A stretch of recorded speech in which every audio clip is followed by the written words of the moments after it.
The idiocy of Team USA women's basketball. How dare you make this decision? It's stupid. And I'm going to tell you why it's stupid.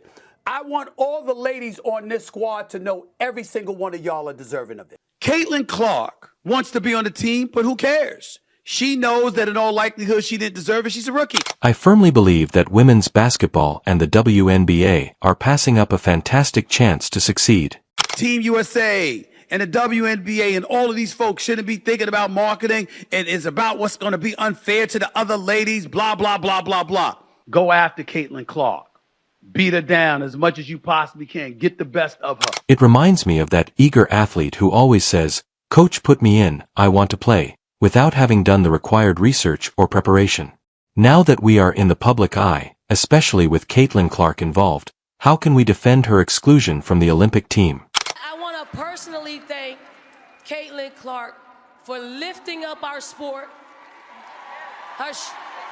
She carried a heavy load for our sport, and it just is not going to stop here on the collegiate tour. But when she is the #1 pick in the WNBA draft, she's gonna lift that league up as well. So Caitlin Clark, if you're out there, you are one of the GOATs of our games, and we appreciate you. What are the decision makers considering? Clark herself has taken the news in stride, saying, "I think it gives you something to work for. It's a dream." This shows her determination to keep pushing forward. I believe that the WNBA has some important lessons to learn, particularly regarding the preparation of young players. To all the young athletes out there, before you start complaining about not getting enough playing time, make sure you are ready for the opportunities that come your way. You don't sit up there and pass on Caitlin Clark. It was stupid, Team USA. It was a dumb decision. Everybody, there's always somebody that's a sacrificial lamb. I respect the hell out of Rebecca Lobo and what she broke down. I understand it. It was a stupid decision. Many players often remark, "They don't even let me in the game," but instead of focusing on that, they should concentrate on preparing themselves for when their moment arrives. Honestly, I think work really hard, have dreams, chase them, but also there's going to be moments that are really hard and there's going to be moments that are great. That's what every single person goes through in their life, whether you want to be a professional athlete, whatever you want to do, there's going to be moments of hardship and then a lot of amazing moments, but that's what makes, the moments of really great times, that's what makes it so amazing. So I think don't let anybody tell you can't do something. You can achieve whatever you want in life. Illness or other conditions can create unexpected chances to play women's basketball. Is dealing with a comparable issue.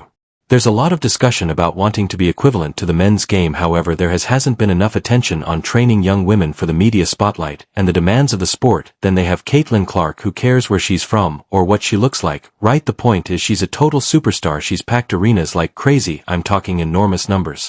Caitlin Clark sold out Washington, D.C.'s arena. Over 20,000 people showed up to watch her team, the Indiana Fever, who were 2-9, play against a winless Washington WNBA franchise. Usually the Washington WNBA franchise plays in an arena with only 4,500 seats. Because Caitlin Clark was coming to D.C., they sold out what is usually, I believe, the Wizards Arena where the Washington Capitals play. I've been and watched games there. Over 20,000 seats.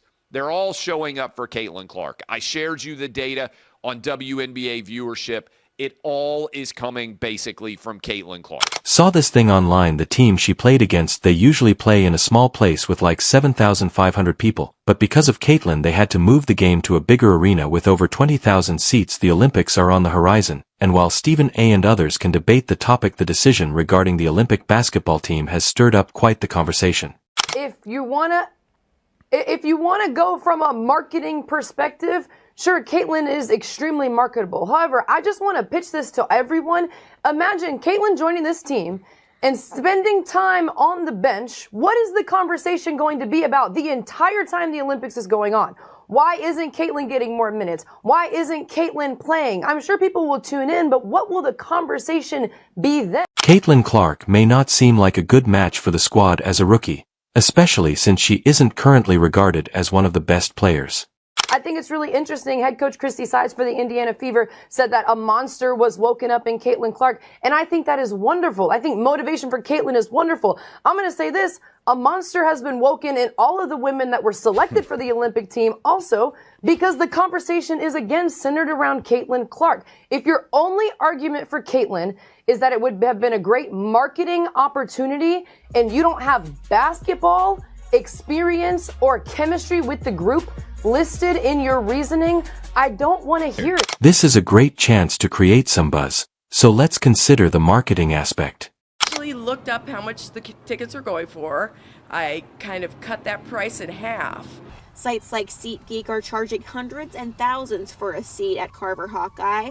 She says the attention for the sport has grown a lot in the 15 years she's been a super fan. A friend of mine manages one of the restaurants down on the Strip, and they were checking with me. It's like, oh, you know when the games are going to be? Tell me. Like, we're going to be smashed this weekend. The whole Iowa City, Coralville area feeling the economic boom. Imagine if Caitlin Clark was included. Suddenly, everyone is talking. Why is she on the team? Shouldn't she be there? Who is this Caitlin Clark? Estimated economic impact of a women's basketball game on a weekend is more than $1 million this year as it was compared to 2020 just before the pandemic. The women's basketball team is driving people to Iowa City, and then once they're here, they're going to the restaurants, they're going to bars. Businesses like Big Grove Brewery capitalizing on the excitement, offering deals and contests for Hawkeye games. It's a place where they can come and still have fun and let loose and maybe not be at Carver Hawkeye Arena, but you still get that excitement and that energy, and I think just the buzz of being here in a space so large is really a draw for people. If she goes overseas and attracts notice, it brings more viewers, more sponsorships, and ultimately more spotlight on the WNBA. That you're wrong. It's that we don't care. Everything y'all said does not matter for this particular instance. We don't want to hear anything about Team USA. We know they won 7 straight goals. Put Andrea and Shanae up on this screen. I want to look at them this whole segment when I'm talking to them. You just highlighted 7 straight gold medals. Oh my God. We're really worried that they're not going to get an 8th. Oh, we really worried. I mean, we got to make sure that spots 1 through 12, every single spot that is picked. I mean, it's got to be, because it's pivotal, Shannon. I don't know if you noticed, Shannon, it's pivotal. I mean, they won 7 straight. They might not get 8. They might not get 8. Stop it. You know good and damn well, with or without Caitlin Clark, they gonna probably win the gold again. That's not what this conversation is about. Seems to be a reluctance to embrace her potential, possibly because of the pressures women encounter in the spotlight. Stephen A. has some strong opinions about. This is about what I will personally label the idiocy of Team USA women's basketball. How dare you make this decision? It's stupid. And I'm going to tell you why it's stupid. I want all the ladies on this squad to know every single one of y'all are deserving of it. Caitlin Clark does not deserve a spot ahead of any of the players on this roster. Okay? If we're talking just basketball. Just mention this. I genuinely appreciate women, really. I think women are incredible. God made you all for a reason, even though that reason has occasionally given men problems throughout history. In general, women are incredibly positive in our lives. Girl is box office. I said a rising tide lifts all boats. What you do, especially if you're Team USA and you're trying to be globalized, it is an opportunity to globalize the WNBA brand. So people like Brittany Griner, God bless her soul, and others don't have to go to Russia in the off season, play additional basketball to get extra income. They could stay right here if the sport elevates its popularity and you ladies start getting what you richly deserve. I'll even get a bit personal to Chinea Gumake and Andrea Carr. I understand that her fans have good points, and she believes that having her on the squad makes perfect sense, but Stephen A. Smith takes a more analytical stance. I recognize the fact that y'all are outstanding basketball analysts. You know how I feel about both of y'all. I told you privately, I've told the world publicly. I think y'all are a tag team for the ages. I think y'all are spectacular. But as spectacular as you are about talking the game of basketball, is that why you think I call for you to be on First Take It ain't just because of your expertise. It's because you're great television. You matter. He's looking at the numbers, and the overall issue folks are buzzing about Caitlin Clark, and it's all about the logic for her inclusion. Yes, there is an emotional component to this, but when you look at the numbers, you can't form a team based only on emotions. It's clear that Clark is a game changer. Who cares what kind of discussion she might generate from the bench? The fact is she's going to attract attention to the game, and that's what really counts. Although those women are definitely lovely, their viewpoint on this matter differs from mine. Although they may have valid concerns, it is evident that they are not taking the WNBA's larger picture into account.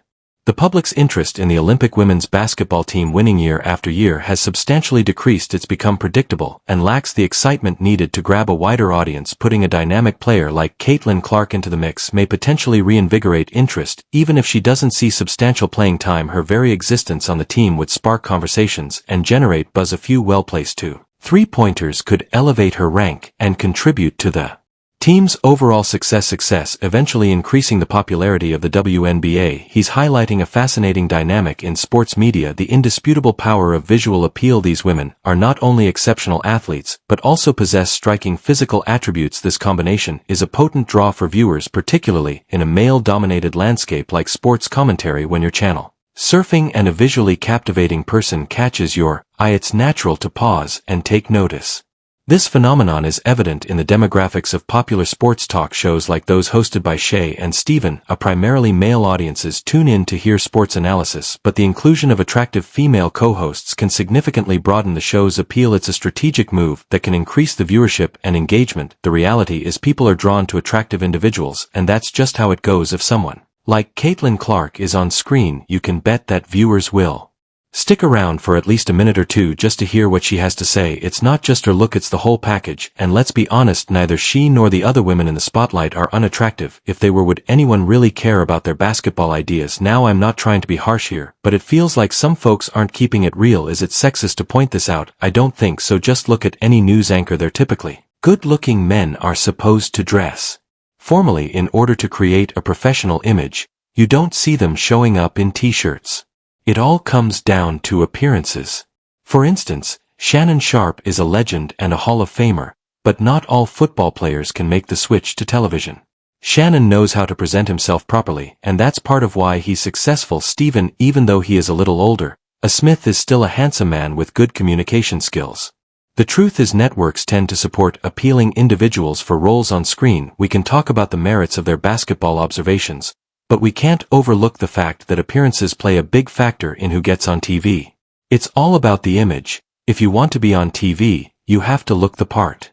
Airtime. Caitlin Clark is the driving force behind the current buzz in women's basketball. She's the key player that teams need to leverage while they can, as her potential injury could significantly impact WNBA viewership. It's not about her as a person, it's a straightforward marketing strategy. When she's in the spotlight, fans flock to watch. If she's sidelined, the interest might wane. Some might grumble about team chemistry when it comes to her being selected, but let's be real, her ability to sink three-pointers speaks for itself. You don't need a perfect team dynamic to let her shoot, just pass her the ball and watch her work her magic. In sports, everyone knows that sometimes the most marketable player gets the nod over the best player. This isn't just about talent, it's about who can sell tickets and merchandise. The player with the star power will attract fans and sponsors, and that's what ultimately benefits the entire team and organization. You might not like it, but here's the deal: if you acquire a #1 draft pick, that guy is going to hit the court, even if they're not quite ready. Everyone's curious about where that top pick comes from. Take Caitlin Clark, for example. She's making waves as the first overall pick and is playing more than any rookie ever has. Should she be playing this much? Maybe not, but her popularity is pushing that decision. To be honest,